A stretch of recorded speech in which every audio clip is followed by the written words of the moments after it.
Good morning, good morning. Eto na naman ako sa panibagong cooking serye. Ang lulutuin ko ay gyudon, pork. Yung gyudon, Japanese food yon. Gyudon siya, yan yung thin slice ng pork. Parang slice siya ng bacon, parang ganon. Then maraming sibuyas. Then ayan ang mga niya, sangkap. Ayan, may sesame oil and may sesame seed pa. Asan na ba sesame seed ko? Nawawala. Andyan lang yun. Bumili ako ngayon eh.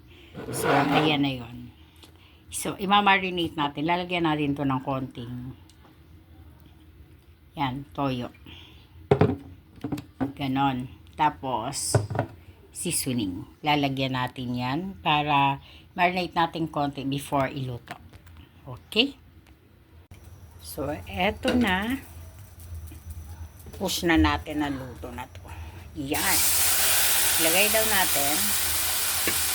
Then, medyo lutuin. Okay. Napakaninipis niya. Yan. Sa mall dapat bilhin. Robinsons. Medyo sa palengke walang cut na ganito. Ganyan, parang palagay din sa sukiyaki, basta yung manipis na pork meat, kahit naman beef pwede. So ayan, kailangan nating lutuin ng unti. Tsaka daw natin i-add ang onion and other na panimpla, ganon, other talaga.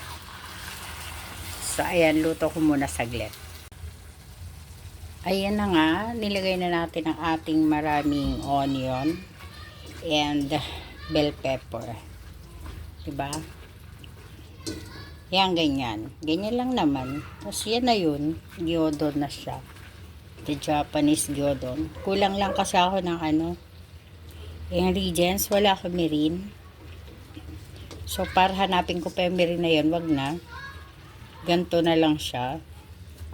Hanggang sa maluto ang ating onion. Tapos konting seasoning and konting sesame oil. Ano ba? Sesame oil. Yung Bisaya pa tayo. Ayan. Lagyan natin ng sesame oil para, diba? Ayan, maganda. So, lulutuin ko na lang ng unti ang sibuyas. Then, yan na yun. Then, maglalagay tayo ng pagkakain na lalagyan ng egg. So, yan na po ang ating Japanese gyudon. Pork siya, gyudon. O, diba? Ganda, oh. Wow, nice. Okay, thank you.